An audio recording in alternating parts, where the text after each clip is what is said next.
y construye tu reputación con Cemento Andino. Bueno, como lo anunciamos, estamos con el fiscal coordinador del equipo especial Lavallato, el fiscal Rafael Vela. Qué gusto saludarle. ¿Cómo está? Muy buenos días, señor fiscal. Bienvenido a Exitosa. Señor Lucar, buenos días. Muy buenos días. Uno se pregunta a qué hora duerme usted, doctor Rafael Vela. Qué bárbaro. Lo de ayer es una segunda acusación a Alejandro Toledo, ¿no? En realidad es, señor Rosas, la primera acusación contra el señor Toledo. La primera. Así es. La investigación del señor Toledo en el caso Odebrecht es un hecho diferente al que ha sido ayer objeto de postulación de acusación fiscal. Eso está todavía en investigación y no se hace acusación. Es correcto. Y en el proceso de investigación lo que se ha hecho es una prisión preventiva por un tiempo determinado. Y está en curso esa prisión preventiva. En realidad el señor Toledo tiene dos prisiones preventivas. Una por el caso Odebrecht y una por el caso Ecoteva. En realidad son dos hechos diferentes que sí tienen una vinculación, una conexidad, porque se trata de las actividades criminales previas en el delito de lavado de activos que se ha acusado al señor Toledo, a la señora Carpio y a otras personas investigadas. Justo ahí hay una crítica de mucha gente, es decir, lo que critican el asunto dice que forma parte de los mismos hechos, ¿no? O sea, el asunto de la coima de Odebrecht, el tema de la intermediación con alguna gente para depositarlos en cuentas offshore, luego terminando en el tema de Ecoteva que preside la mamá, la suegra, luego a partir de eso la compra y la adquisición de algunas propiedades, además del pago de algunas hipotecas, digamos, serían como varios eslabones de una misma cadena. Y la pregunta es, ¿por qué se parten dos? Mire, el delito de lavado de activos es un delito autónomo, que no requiere una sentencia por el delito fuente o el delito previo. El caso de Brecht contiene el delito previo, es decir, el acto de soborno, el acto de corrupción y un acto de lavado inicial dentro del procedimiento de la famosa caja 2, de hacer un depósito a las cuentas del señor Joseph Maiman. De tal manera que en el caso de Ecoteva, los hechos que están incluidos, relacionados con Odebrecht, son lo que se denominan actividades criminales previas, pero que no son el núcleo central del delito de lavado de activos por su autonomía. Eso se discutió a nivel de una sentencia plenaria del año 2017 que justamente avanzó respecto a una sentencia casatoria previa del caso Melgar de Arequipa, una ponencia del señor Inostroza Pariachi que más bien dejaba en impunidad el delito de lavado de activos. Entonces el pleno de los jueces supremos, de la Corte Suprema, determinó que las actividades criminales previas son sí parte de la estructura de investigación, pero lo que es medular es precisamente el eslabón final, que son las adquisiciones inmobiliarias que no están contenidas en el pedido de extradición del señor Toledo hacia los Estados Unidos. Por primera vez se está postulando las adquisiciones inmobiliarias, que es, como bien usted lo ha referido, el último eslabón de todo el proceso de lavado de activos que puede existir en este caso cuando, o sea, lo que podría enfrentar en determinado momento, si la otra investigación avanza, son dos solicitudes de prisión, porque ustedes se han solicitado el día de ayer 16 años y 8 meses para Alejandro Toledo, ¿no es cierto? Es correcto, así es. Y él podría enfrentar además otra solicitud probablemente equivalente o tal vez mayor por haber recibido sobornos, o sea, podría tener una doble condena. Son perfectamente complementarias las solicitudes que se van a presentar de extradición, porque, reitero, en este caso, en el caso de Ecoteva, no solamente es el hecho mismo de que ahora se están postulando las adquisiciones inmobiliarias, cosa que no fue objeto de postulación en el pedido anterior, sino a un nivel únicamente referencial, o sea que no es objeto de la extradición como tal, sino que adicionalmente creemos que eso va a posicionar incluso de mejor forma el propio pedido primigenio de extradición del Estado peruano. ¿Por qué? Porque esta es una extradición para juzgamiento. Es decir, en otras palabras, es la última etapa del proceso penal en el caso de Ecoteva. La justicia norteamericana sí tiene precedentes respecto a conceder extradiciones para juzgar.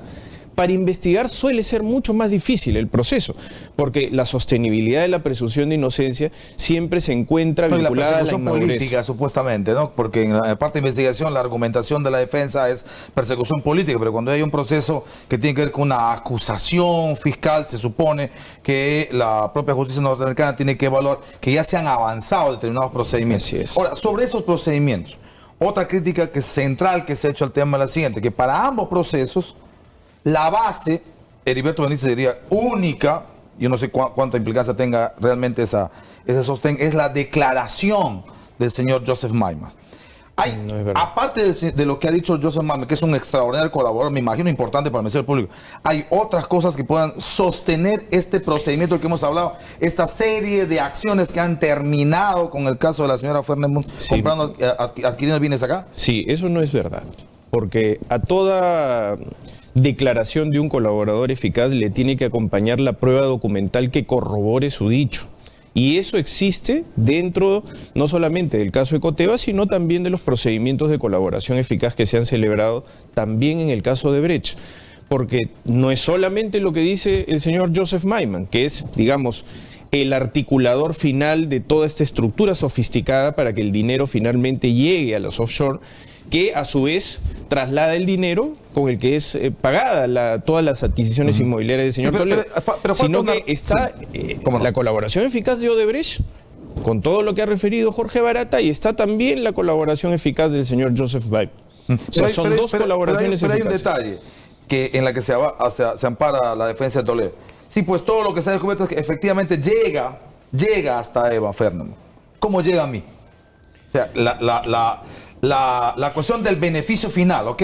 Que debería terminar, por supuesto, en los dos principales acusados, que es la pareja Toledo con la señora Elian Carr.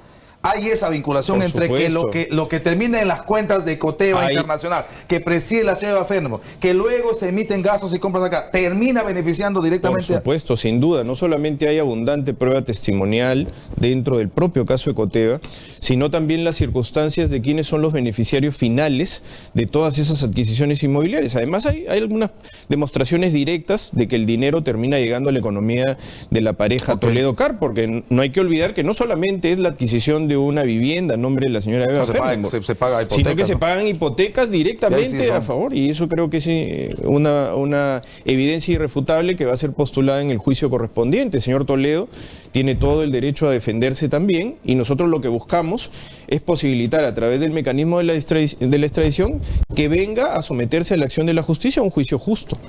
Ahora, este tema de la acusación contra Toledo nos enfrenta, ¿no es cierto?, a la hora de la verdad, digamos, ¿no es cierto?, de la lucha contra la corrupción. ¿Qué es lo que va a hacer el Poder Judicial, ¿no?, con esta denuncia? Porque hemos tenido situaciones, por ejemplo, y acá lo hemos señalado, y yo creo que es una indignación que comparte el país entero, de cómo es posible que ustedes soliciten prisiones preventivas, el juez Concepción Carhuancho y otros las otorguen, por ejemplo, en el caso del Club de la Construcción del señor Graña, y claro, no haya ninguno preso porque una instancia superior decidió que no, y decidió en condiciones además como para hacerle difícil el trabajo a usted para volver a plantear alguna medida de esa naturaleza, ¿no? Señor Lucar, nosotros... O sea, a lo que voy es, sí, ¿qué nos espera? O sea, ¿podemos confiar que la justicia va a hacer lo que tiene que hacer? Señor Lucar, nosotros estamos siempre sometidos a la legalidad judicial. Hay algunas estadísticas que desmitifican todas estas argumentaciones de que, por ejemplo, hay un abuso de la prisión preventiva, que es un primer momento dentro de, creo, el juicio de valor de la pregunta que usted me ha formulado. En principio, estadísticamente, en el equipo especial hay 486 personas investigadas y solamente hay 22 personas sometidas a prisión preventiva. Es decir, no llega ni al 5% del universo de investigados, ¿no?, las personas que están sometidas a una prisión preventiva. Lo que sucede es que hay personajes de muy alto perfil que ahora están siendo requeridos en la acción de la justicia, pero siempre sometidos a la legalidad. El Poder Judicial, como bien usted lo ha dicho, tiene decisiones que amparan nuestros pedidos y algunas que no necesariamente lo hacen. Entonces nosotros activamos todos los mecanismos dentro de la judicialidad. El reto enorme que existe, no solamente desde la perspectiva del Ministerio Público que dirige la investigación, sino también desde el Poder Judicial, que tiene que poner en un estricto balance el derecho a la defensa y la proscripción de impunidad, nos lleva a estos escenarios interesantes en donde ahora no solamente existe una sentencia plenaria en el caso del lavado de activos en el año 2017, que trae a colación también las investigaciones que venimos realizando, sino también adicionalmente toda la jurisprudencia que va emitiendo los órganos jurisdiccionales tanto de primera, de segunda instancia y la Corte Suprema de Justicia de la República. Nuestra preocupación es que a través de la convergencia de otros casos que se han ido develando a través del periodismo de investigación, no exista el nivel de imparcialidad suficiente. Y eso es lo que nosotros tratamos de propender a que la democratización de esa decisión corresponda, por ejemplo, a mecanismos interesantes como los acuerdos plenarios, como las sentencias plenarias de todos los jueces supremos, en donde la posibilidad de discutir y de debatir... Y además donde la exposición pública de lo que se va a decidir es fundamental, ¿no es cierto? Es verdad, porque de hecho, cuando existen este tipo de sombras respecto a lo que podría ser la actuación de algún juez o de algún fiscal, creo que corresponde activar también una vigilancia que viene incluso hasta desde la propia ciudadanía con la información que manejan. Y hay una amenaza pendiente, con eso vamos a ir a la pausa, que es este asunto de las casaciones, que están como apuntando directamente al corazón de las prisiones preventivas. Ha tenido ahora el asunto de Oviedo, una derrota para Oviedo, a pesar de que no ha habido sustentación de parte del Ministerio Público, una cosa que es increíble. No sé qué va a pasar en el caso Keiko, donde también no hay aparentemente una unidad institucional del Ministerio Público. No sé si el señor Rodríguez Montesa tenga mucho interés realmente en defender la postura del equipo especial Lavallato, pero me imagino que esa es parte de las amenazas que tienen en el trabajo, porque a partir de un tema de casatorio se puede generar también algunas condiciones para interpretarse en otros casos, ¿no? Sí, pero hablemos de esto tras la pausa, pero también del tema de Odebrecht, que solicita la declaratoria de quiebra en Brasil y cómo eso puede afectar el pago de las reparaciones civiles y los compromisos adquiridos con nosotros. Vamos a la pausa, regresamos con el doctor Rafael Vela. Volvemos.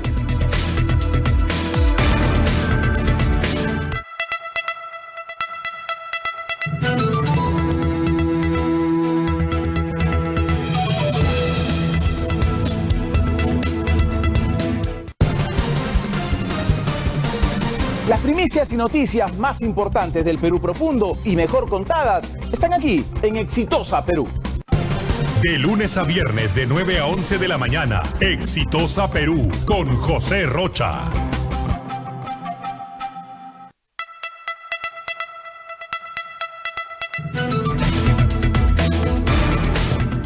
Nos estaba contando en el corte, doctor Rafael Vela, que Roger Noriega es el abogado es un personaje clave en Estados Unidos, ¿no?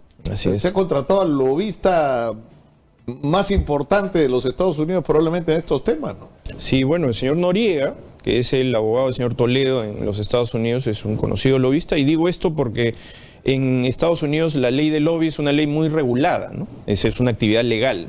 Es decir, no estamos atribuyendo ninguna inconducta o alguna conducta difamatoria, por el contrario, ¿no? Es una actividad legal en los Estados Unidos. El señor Toledo ha tenido la libertad de poder contratar un abogado y ha elegido al señor Noriega, que es un personaje muy cercano al Partido Republicano, ¿no? Tan es así de que tuvo incluso una incidencia directa en la negociación en el tratado entre Perú y Estados Unidos cuando se firmó hace varios años, ¿no? Ahora, este va a entrar como un segundo pedido de extradición, pero me imagino que para hacerlo necesita a partir de la acusación un control de acusación todavía. Así es, se necesita el Poder Judicial convocar a una audiencia, establecer el control de acusación, pasar el control de acusación y estaría expedito recién el pedido de extradición, ¿o no? Sí, con una diferencia, de que el caso Ecoteva es un caso que está sustanciado con el Código Antiguo de Procedimientos Penales.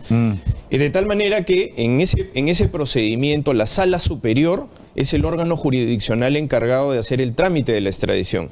Y el control de la acusación no es como en el nuevo modelo procesal penal, que tiene un control no solamente formal, sino también sustancial. En el antiguo código es solo formal. Entonces, digamos, entendemos que el proceso de extradición debería ser más rápido. Así es. Bueno, yo le dejé la pregunta del asunto relacionado a las casaciones, el tema específico de Keiko. Dos cosas que son preocupantes. Para la Fiscalía del Norte de Chiclayo, de Lambayeque, el tema de Oviedo, y ahora en el caso Keiko. No se siente una articulación en el tema del Ministerio Público. ¿Cómo van a enfrentar ese tema? Lo que más ha habido una queja presentada formal, ¿no? Que había un informe, ¿no? Que había una persona del despacho del doctor Rodríguez Montesa preocupándose por él, ¿no es cierto? Sí. ¿Cómo se va a manejar eso? Mire, en general nosotros presentamos una solicitud a la señora fiscal de la Nación para buscar esencialmente una reflexión de parte de la Junta de Fiscales Supremos en general, para sentirnos efectivamente representados sin ningún nivel de sospecha respecto a lo que podría ser la vinculación de algún fiscal supremo, en este caso. Entonces lo que buscamos era de que el señor fiscal supremo, el doctor Víctor Raúl Rodríguez Montesa, lo que decidiera es, tal vez hasta voluntariamente, apartarse del caso, que aparte a su despacho y más bien sea el fiscal, el doctor Pablo Sánchez, o quien decida la señora fiscal de la Nación, quien represente la postura del Ministerio Público, que no siempre a nivel supremo podría ser necesariamente la de recibo, con la defensa de una decisión judicial, porque aquí no está en debate solamente la posición de los órganos fiscales de menor jerarquía, sino que aquí hay un mandato confirmatorio de una prisión preventiva por parte de una sala superior. Entonces se trata esencialmente de que la defensa de efectivamente los requerimientos del Ministerio Público ahora vienen asociadas también a la motivación de una resolución judicial en segunda instancia que ha confirmado la decisión del juez en su momento, Concepción Carhuancho. Entonces, para nosotros sería saludable de que sea un fiscal supremo que no, sobre el cual no exista ninguna duda respecto a sus procedimientos y a su análisis. Y en ese camino nos encontraríamos, creo, en mejor posibilidad de que toda la decisión que es consustancial a un caso de esta envergadura, a un caso trascendente, porque se trata de la señora Fujimori, que es la lideresa de un partido político, debería venir más bien acompañado o arropado de todas las garantías y seguridades respecto a su legitimidad, para que cualquier decisión que tome la Corte Suprema de Justicia de la República no sea objeto de una crítica que no provenga estrictamente de los niveles técnicos, sino que más bien se asocie a lo que ya ha sido objeto también de discusión, porque el Ministerio Público postuló de que se había instrumentalizado una mayoría también política para poder buscar generar una serie de dificultades en la investigación. Con el señor fiscal supremo Rodríguez Montesa, el equipo especial Lavallato no se sentiría como representado, como mejor representado. Yo creo que en general, este tema de casación. Sí, yo creo que en general lo que nosotros pedimos es que exista una transparencia mayor respecto a lo que podría existir dentro de la sostenibilidad del análisis de la decisión judicial. Entonces nos parece que lo que mejor podría haber sucedido es que otro fiscal supremo sea el que se encargue. Cualquiera que no sea Rodríguez Montesa. Mire, lo que sucede es que aquí hay solamente dos en este momento, ¿no? Que es el doctor Sánchez y es el doctor Rodríguez Montesa, porque el doctor Aldo Figueroa. No, el doctor Figueroa es juez supremo, ¿no? Okay. Pero en general el resto de fiscales supremos tiene competencias diferenciadas. ¿no? Okay. Tomás Gálvez y... Tomás Gálvez, okay. Sí, bueno, el doctor Gálvez está fuera del área penal. Ahora, este asunto del que se ha quejado formalmente el doctor Pérez, ¿qué es lo que exactamente ha ocurrido? ¿Y cómo se inscribe en el marco de esa transparencia? Sí, lo que sucede es que el intercambio de coordinaciones, incluso de carácter documental, porque el fiscal en el nuevo modelo procesal penal dirige la investigación y tiene la carpeta de investigación. Entonces, los fiscales, para poder enterarse de diferente jerarquía, tienen que necesariamente tener un contacto con el fiscal de menor jerarquía, porque es el que tiene toda la información. Claro. Entonces, lo que ha sucedido en este caso es que la búsqueda de esa información ha sido solamente una de carácter verbal, es decir, donde existen coordinaciones informales. Lamentablemente, por las circunstancias en las que nos encontramos de absoluta desconfianza de esos procedimientos jerárquicos, entonces nos debemos más bien a un procedimiento formal, es decir, donde existe una evidencia de que cada vez que se pide un documento venga acompañado también de un trámite documental. Y esto no es burocracia, es seguridad en orden a las circunstancias que vivimos. Claro. Ahora, ¿qué va a pasar con lo de Odebrecht? Odebrecht pide la declaratoria de quiebra en Brasil, que en realidad es lo que sería el equivalente acá al proceso de insolvencia y hacer una junta de acreedores y todo lo demás. Una reestructuración. ¿Eso incluye o no y afecta o no el pago de reparaciones y compromisos adquiridos con el Perú? Mire, en principio, señor Lucar, yo debo decir que no, porque no es la misma persona jurídica con la que nosotros hemos celebrado el acuerdo de colaboración eficaz. Pero, sin duda alguna, también se trata de una empresa vital dentro de la matriz del holding de Odebrecht. Nosotros hemos tratado de ser escrupulosos en la redacción de los términos de nuestro acuerdo de colaboración eficaz que establezca un nivel de garantía respecto al pago de la reparación civil y también al influjo y protección de la información que ha sido suministrada y que viene siendo progresivamente también entregada. Entonces, en esa medida, naturalmente que es una turbulencia que para nosotros la tomamos con relativa tranquilidad. Estamos a la expectativa más bien de la homologación del acuerdo, que es nuestra principal fuente de preocupación a la vez y también de expectativa, porque la empresa Odebrecht está activamente colaborando con nosotros. De hecho, durante todo este tiempo, no ha sido tal vez eso de conocimiento público, pero la empresa ha continuado entregando información de los servidores Drowsy y MyWebDay. Y estamos ante la posibilidad ya inminente, a través de la entrega de esa información, de hacer un nuevo viaje en donde los ejecutivos, no solamente los que ya declararon, sino otros ejecutivos, también profundicen los interrogatorios correspondientes. Esto es, yo he estado viendo la serie, el mecanismo, esta serie donde cuentan cómo ha ocurrido ¿no? toda la lucha del equipo Lavajato allá, y es increíble la similitud, ¿no es cierto? Así es. Allá también hubo una discusión sobre el tema de las prisiones preventivas, allá también trataron de sacar a los investigadores. Bueno, acá lo que hemos vivido son como momentos críticos. Ha habido momentos desde que han tratado de sacarlos, o sea, el año nuevo ese, ¿no? Tremendo que se vivió. En segundo lugar, se ha tratado de cuestionar las prisiones preventivas y se ha hecho una campaña feroz contra el acuerdo con Odebrecht. ¿Para qué? Para que no sepamos lo que ahora sabemos, ¿no es cierto? Pero ¿en qué punto estamos, doctor Vela? Ya, digamos, ya se dieron cuenta de que esto no tiene vuelta atrás. Así es, mire. Y eso se está manifestando, por ejemplo, las voluntades de colaboraciones eficaces. Eso es lo que le iba a comentar, señor Lucar. Esto tiene un efecto de sano contagio, por decirlo de alguna manera, desde el punto de vista sistémico. Porque las colaboraciones eficaces celebradas con grandes consorcios y con grandes empresas, como sucede en el caso de Odebrecht o de la empresa OAS y varios de sus ex ejecutivos, ha permitido también de que accedamos a prueba de muy difícil consecución. Y eso ha generado de que otras personas naturales y jurídicas también soliciten ahora al Ministerio Público acogerse a los beneficios de colaboración eficaz. Hay que recalcar que cualquier colaboración eficaz viene precedida de asumir culpabilidad, claro, porque es un acuerdo de culpabilidad. Es un acuerdo de culpabilidad en el que además también hay un compromiso de pago, en un país en el que nunca pagan la reparación civil. Entonces, en esa medida, esos acuerdos de colaboración eficaz ya no solamente son de personas jurídicas extranjeras, sino ahora tenemos personas naturales peruanas y personas jurídicas peruanas también, que están acudiendo al Ministerio Público porque saben de que ya no tienen otro escenario posible. Ya perdieron, y era hora que se dieran cuenta, porque en realidad, si nosotros revisamos lo que ha ocurrido hacia atrás, ha sido una batalla de la gente que estaba involucrada en las redes de corrupción porque esto no ocurra, porque la impunidad continúe. Ahora, pero ¿por qué hay un sector que sigue vinculando el Ministerio Público y específicamente el equipo Lavallato con Vizcarra? ¿Por qué hay esa asociación? ¿Y por qué hay la asociación de que hay también permanente filtración a IDL y que IDL parecería una institución o una entidad privilegiada en el manejo de información que uno diría, pues eso solo tendría que saber el Ministerio Público?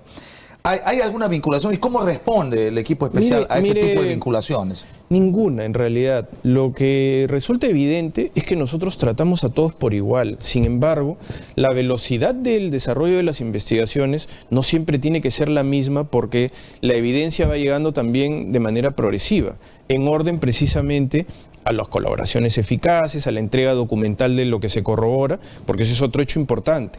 Acá nosotros no trabajamos solamente con el dicho de un colaborador, eso es absolutamente falso, porque si no los jueces no confirmarían nuestras medidas. La ley es muy clara, a toda declaración de un colaborador eficaz le corresponde una corroboración. Entonces nosotros no presentamos evidencia que no es objeto de corroboración, no estamos hablando de chismes, estamos hablando de hechos concretos que son parte de la actividad delictiva. Como tal, el periodismo de investigación tiene una serie de mecanismos y de fuentes dentro de los cuales operan.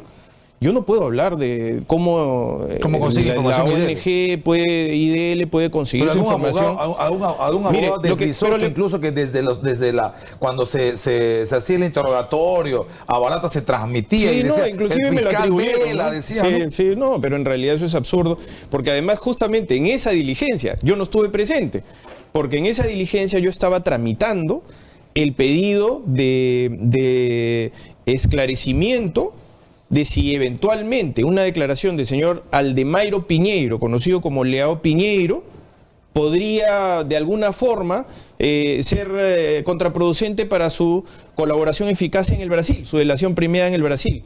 Yo estaba redactando un documento fuera de esa sala, fuera de esa área, en portugués, porque tenía que ser dirigido a la oficina central. Entonces yo ni siquiera estaba en ese ambiente, yo estaba entrando Ahora, y ¿qué saliendo. va a pasar con Leo Piñeiro? El señor Piñeiro está sometido... Lo que viene, o sea... Sí, bueno, es que, a ver, son circunstancias que se van retroalimentando también de la propia sinergia de lo que le hacía referencia, de las colaboraciones eficaces ahora también nacionales.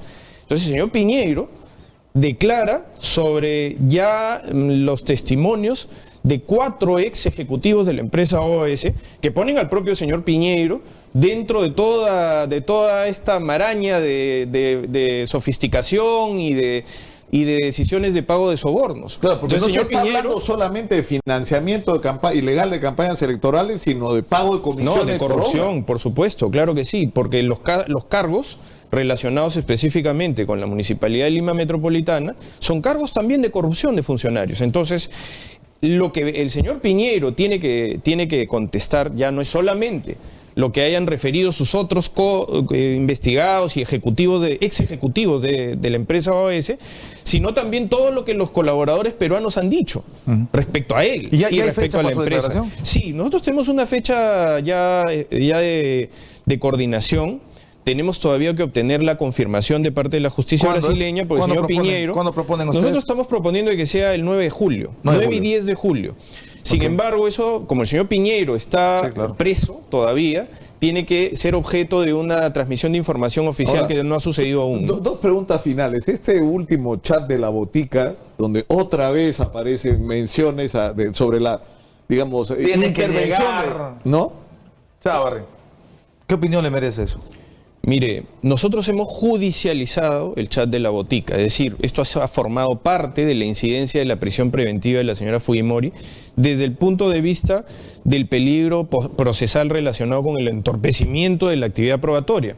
Porque efectivamente nosotros somos testimonio vivo a partir de lo que sucedió en nuestra relación jerárquica con el doctor Pedro Gonzalo Chávarri, de que durante el tiempo en el que el fiscal José Domingo Pérez activó medidas coercitivas, fuimos sometidos a permanente hostilización, que fue además evidente a partir de la decisión del señor Chávarri de separarlo. Así es, ¿no? De dejar sin efecto nuestras designaciones el 31 de octubre.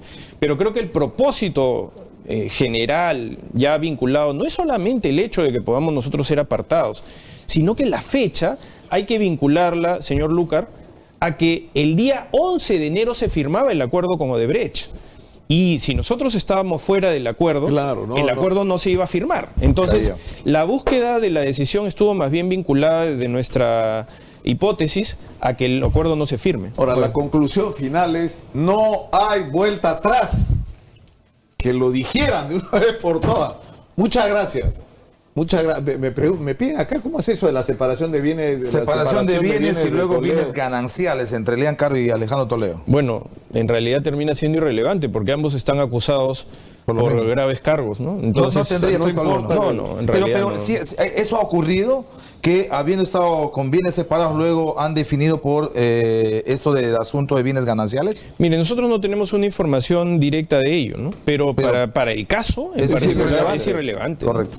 Muchas gracias a don Rafael Vela, coordinador del equipo especial del caso Lava Jato. Y una vez más, porque hay que repetir las cosas para que la gente la entienda. No hay vuelta atrás. No van a poder. No se va a acabar el equipo especial Lava Jato. No se va a detener la lucha contra la corrupción. No van a parar las colaboraciones eficaces. La verdad se va a saber. O sea que si usted ha estado involucrado en algún acto delictivo, reconózcalo ahora. Entréguese a la justicia, colabore con la justicia, porque si no va a pasar usted y su familia el resto de lo que le queda bien en la cárcel. ¿Ah? O no. Calle para siempre. O no, mira, no quiere comprometerse, don Rafael. Muchas gracias por estar con nosotros. Nos vamos a la pausa.